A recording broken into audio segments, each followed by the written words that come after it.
Welcome to another episode of Real Questions and Real Faith. I'm your host, Darren Gabriel, and today we're answering the question, how to handle a coaching call or meeting. So as I am a leader in our church, I am oftentimes having conversations with people that are leading something else in our church, and I want to coach them up. I want to help them. I want to help them succeed and grow, both as individuals as well as leaders. And so coaching is a huge part of how we do that. But I don't want it to be some formal, clinical, teaching clinic kind of thing. I want it to be a conversation.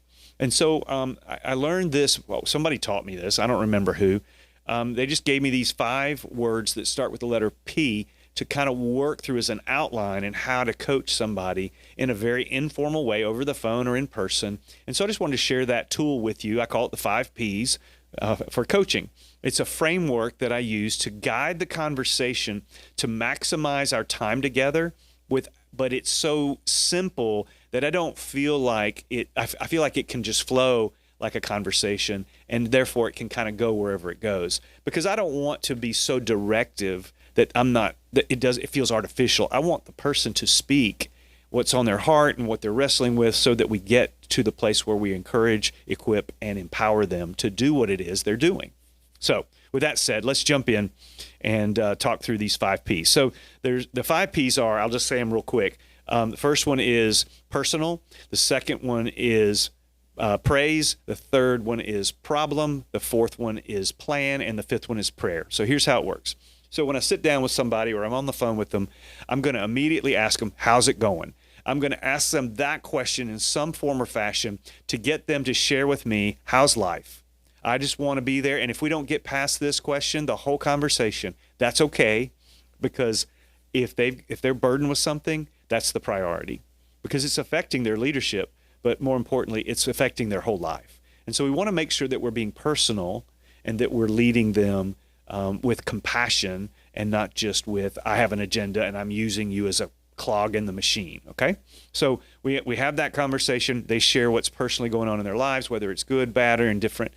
Maybe they share a high and a low, but it could be less formal even than that. It's just, what's going on in your life? How can I catch me up since the last time we talked, or something like that, depending on how often I get to talk to that person. That may take longer or less. Now then I'll move to the second question. Okay, well, the reason we are going to meet was that I wanted to talk about your group, so let's get into it.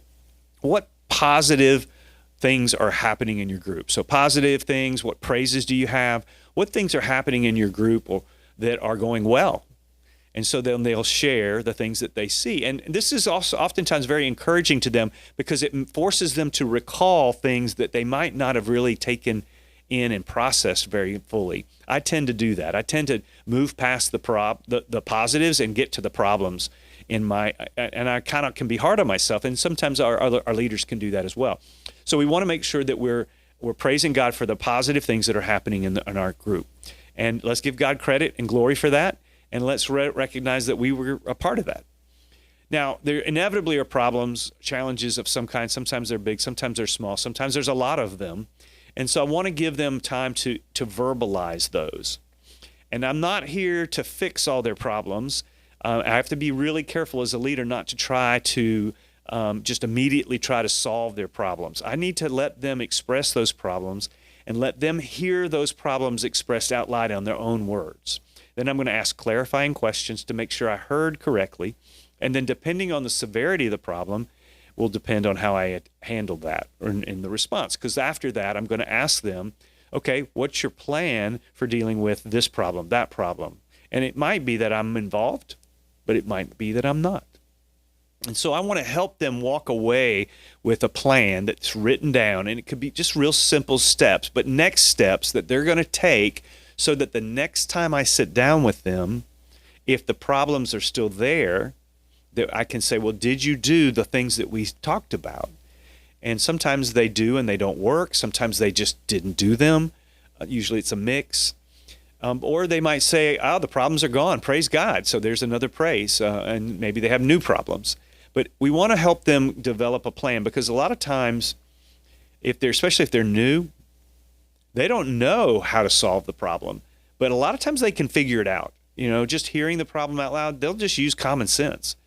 If they make a suggestion or come up with a plan that's not wise, I'm going to point that out. I'm going to steer them towards something that maybe is just more appropriate for the situation. But a lot of times they're going to have the answer. They're going to know. They might even come in with the plan. But I'm going to help them make sure they get it and they get it written down. And then I'm going to follow that up with prayer. We're going to pray that God would work in and through them to not just overcome the problems, but to have more praises and positives come out of their efforts, so that at the end of the day, their groups are life-giving groups, and that they feel encouraged, equipped, and empowered to lead those life-giving groups. And those groups get better and better, and as they mature in their leadership, and then they apprentice their leaders, new leaders. So if this has been helpful, I hope you'll like, subscribe, and maybe even pass this on to somebody. I think it could be really helpful to them. Also, just if you need to get in touch with us, it could be with a prayer request or a question, or you can drop a comment, or you can email us at info@gracetoday.net, or you can text us at 843-830-2464. You can text us a prayer request, a question, whatever works for you. But all that said, just grace and peace.